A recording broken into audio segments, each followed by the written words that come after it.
Hi everyone, my name is Omhlema for those who do not know me, and welcome back to my YouTube channel. So as seen by today's title of this video, I titled it How to Be More Available to Your Community. And a lot of people may be wondering, what do I mean by this and how do I actually go about doing this? And what I mean by this is, how can you better contribute to the already existing socio-economic issues that exist within your community in order to see them eradicated, change, or things to just or bring awareness to the particular issues that you are really passionate about in your community. And I know a lot of people may be thinking that, oh my gosh, what type of influence do I even have to bring change into that community? Am I even adequate enough to speak on these issues? Am I even adequate enough to want to do anything on these issues? And I want you guys to stop right there. First things first, in order for you to bring political or social change within your community, you do not first of all need to hold a political office. You do not have to be this big somebody on the TV, the radio, magazine, in order for you to bring change into your community. And what's so lovely about activism is that activism is not this one-stop shop where we only attend to at the height of chaos, but it's an ongoing process of advocacy towards a particular social or political change.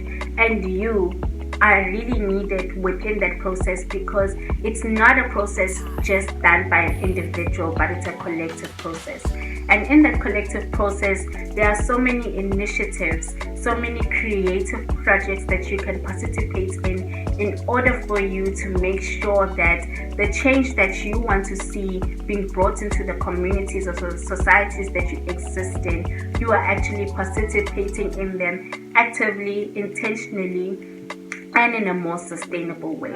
I am a firm believer of starting things for them to be sustainable throughout different generations than us just starting stuff just to start things. I think being intentional is very, very, very important, and this is what this video is really about. It's really about making sure that you understand that the small fits into the bigger picture. And I hope you guys really enjoy this, and are encouraged and inspired to actually do more within your communities. So yeah, let's get straight into this video.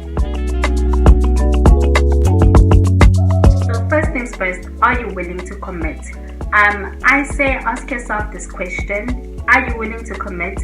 If it's a yes, ask yourself, how are you willing to commit to your society? So how are you going to avail yourself to your society? Are you availing yourself to your society or your community through your time, through the resources that you have, or through the abilities and talents that you carry that can contribute to the greater collective? So how are you willing to actually give yourself off to your society in service of your society? So that's a very, very important question to ask yourself. How are you willing to commit? And second thing from there is find a focus. What are you passionate about? What really stirs up your soul when you watch TV or when you listen to your news? What gets you pumping? What gets you going? What really ignites your passion? What sort of socio-economic issues really ignite your passion? But what other desires do you want to see happen in your community?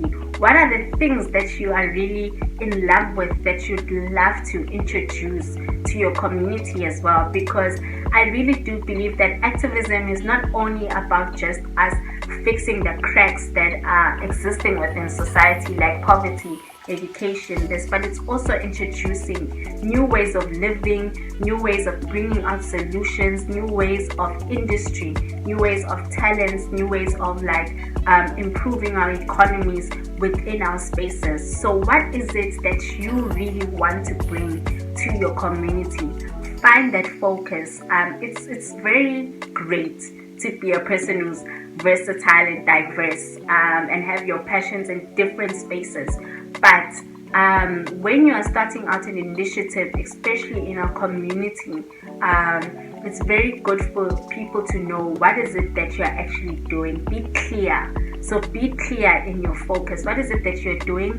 How do you want to do it? And with whom do you want to do it with? So just be very, very, very clear about the passion that you want to change or want to bring into your community, or the type of socio-economic issues that you want to focus on within your community. So those things are highly, highly, highly, highly important for you to remember. Third thing, do your research. It's very important for you to be well versed in your focus. Well versed in the things that you want to bring change to, but well versed in the things that you also want to bring information about into your community.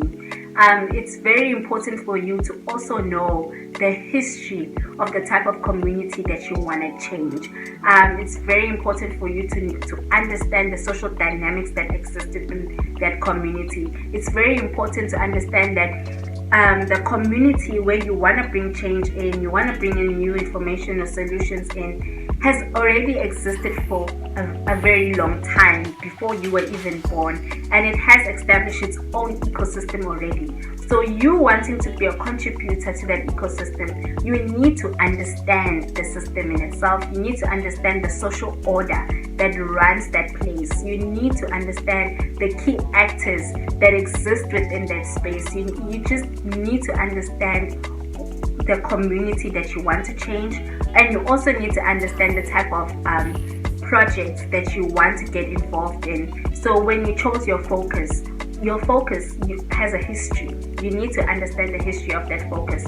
You need to also understand the present activities that are happening currently within that focus that you want to focus on, whether be it education, be it health, be it GPV, whatever you want to bring change in. You just need to do your research. It's very, very important for you to be well versed in information and in knowledge about spaces, about communities, and about the histories that belong to those communities or spaces.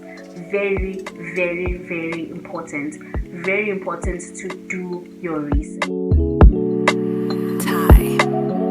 I do not believe in working alone. It does not work, especially when you are looking to bring a particular social or political change. This always needs a collective effort. So you need to find collaborators. Find collaborators that not only are in line with your value system, your belief system, when it comes to the initiatives or the projects that you want to participate in or that you want to start. Your partnerships, make sure it's partnerships that are intentional and that will be sustainable for the type of projects that you want to bring to your community, or the type of projects that you want to start up in your community. Don't just collaborate with somebody because they are a big name, but that big name may not even be doing things right in the backgrounds. So that's why it's very important for you to do the information even about collaborators before you collaborate them, or they just may not be the right fit for the type of projects that you want to bring to your community. So it's very important for you to find collaborations and do partnerships with people who have the similar passion, or brands or even companies who have a similar passion for the things that you want to bring change in your community. And make sure that in your collaboration, you only just don't focus on collaborating with corporates or people who have the type of resources to bring your expressions to life, but collaborate with people who you know can bring more wisdom into your projects, people who you know, who you can trust in their influence within your projects, and who can also bring in more authority to the things that you do. Don't just collaborate with people because of resources alone. Collaborate with people because of their character and what they bring to the table when it comes to making sure that your project is holistic, it's inclusive, your project is something that is really impactful within the society that you want to work in. So make sure that your collaborations are collaborations that are sustainable and intentional. I just cannot stress this enough. Make sure you do your research also before you partner with people. It's very important. And the last thing that I can really say for now is that understand the position of privilege that you are in, especially when you want to change the lives of people who are already marginalized. Make sure that your position doesn't blind you in a way that people are afraid to criticize you. People are afraid to tell you that won't work in our community. It's very important for you, first thing, as a leader, very important, listen to what people want and listen to what people need. Sure, I don't disagree that you are smart. I don't disagree that you have ideas as well, but it's no use for you to want to project the things that you think people need, the things that you think people want on communities that can actually tell you, hey, this is the idea we've had for a very long time. Maybe can you try help us raise funds in order for us to do it this way? And it's really no big deal that you didn't come up with the solution. You were there to help within that process of bringing that solution to life, and that should be enough for us as people. That should be enough of us as people who are contributors to the greater collective. And I really think it's very important for us to understand that our positions, like for me, for instance, my position of being a graduate, a master's student, a person who's experienced in this and that, does not make me immune to being corrected or to being criticized as a leader in that community or in the initiatives or the projects that I lead. Does not make me immune. Actually, it's good for you as a leader to create an environment where that healthy criticism can be done in a way where it is actually helpful to the individuals who are receiving that criticism, who are receiving that correction, and who are doing a lot of that unlearning, because it makes the project much stronger, but it also builds the relationships between you and the community very well, in order for them to also trust you with the change and the transitions that you are trying to bring into their lives. So it's highly important for you to understand your position as a person, but to also try your best to create an environment that is safe for you and the communities that you want to change. I really hope you guys enjoyed this video. I am going to be doing another part 2 of this video, which will be a bit more details when it comes to managing the projects that you want to do in your communities. I am really excited that I got to the end of this video. It was hard for me to actually film this, and I don't know why, but the devil doesn't win. And I really hope you guys really enjoyed this, and I really encouraged to actually start thinking around the type of initiatives that you guys want to start up within the communities that you exist in, or the communities that you are currently in lockdown in. And I wish you guys nothing but the best in your future endeavors. And if there are any more questions that you'd like to ask me regarding this, please check down my email address in the description box below and just shoot your questions, or you can DM me on my socials. And thank you very much for clicking this and for watching it, and I hope I've really summed up what it means to be more available to our communities in a way that is understandable and sustainable for you guys as young people as well. Thank you so much for watching this. Do not forget to like, subscribe, and to share this video. See you guys in my next one. Bye.